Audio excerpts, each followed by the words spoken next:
Morning guys, a little low fidelity video for you here today. I've tried to find a good place to sit on the front porch, and no matter which way I turn, then the sun is directly in my eyes. So I just wanted to come out here, chill for a few minutes, and something I have thought about that maybe no one else has thought about.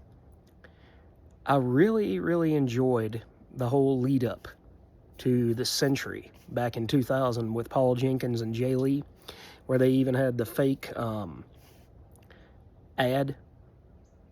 fake promotional piece by an artist named Artie Rosen. They didn't fool me with that. I've seen too many John Romita Sr. drawings, so they didn't get me with that. But I really enjoyed the story. And nobody is calling for it, or at least nobody in the media that I have seen yet is really calling for it. It's just bright out here, guys. I apologize. Let's see if I can do a little walking. And see what I got to contend with. That's better, I think. Anyway, I was just thinking to myself this morning. I said, I wonder if there's any interest at all for Paul Jenkins, who has moved on from Marvel, and I don't really know what he's working on these days. But he's not working at Marvel, I know that. And I don't know if Jay Lee ever intends on doing interiors again for anything. But I was going to say, how cool would it be to kind of... I hate to think about retconning anybody's hard work and labor that they put all this time into.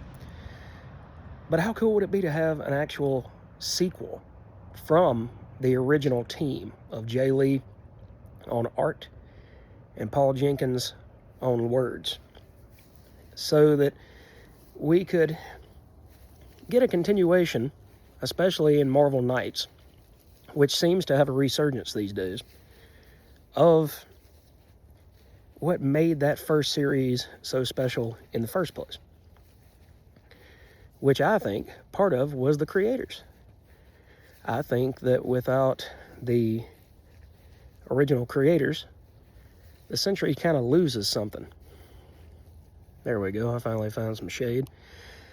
But I kind of feel like the Sentry loses something without those original creators on hand. And I don't know about you guys, but I really love the hell out of all the Paul Jenkins Marvel stuff back in the 2000s. I thought he did great. I thought he did an excellent job on the Spider-Man title, and his Hulk. Man, his Hulk actually drew me into reading the Hulk for the first time pretty much ever on a regular basis. And I stuck with it all the way from probably, I don't know, issue 15 of that particular run, all the way through the end of the title. Well, I say the end of the title, but the end of the title for me, which was actually the beginning of the Greg Pak run, way back in the day, with the build up to the original Planet Hulk. But am I the only one out there that thinks it would be awesome to see Jay Lee do interiors?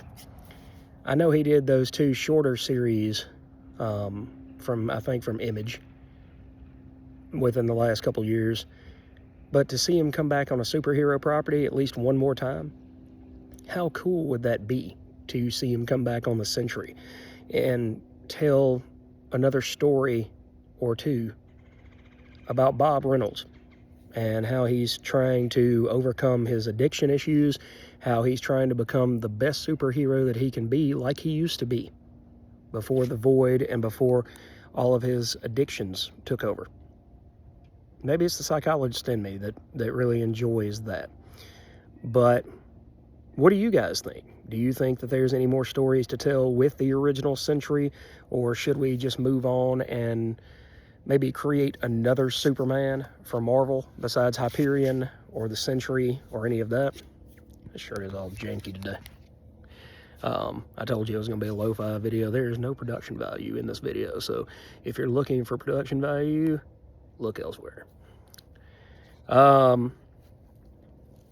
I think that would be a well-timed and excellent addition to this new push for Marvel Knights.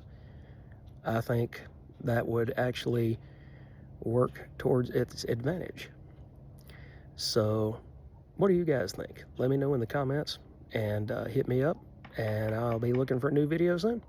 Or, yeah, that's how tired I am.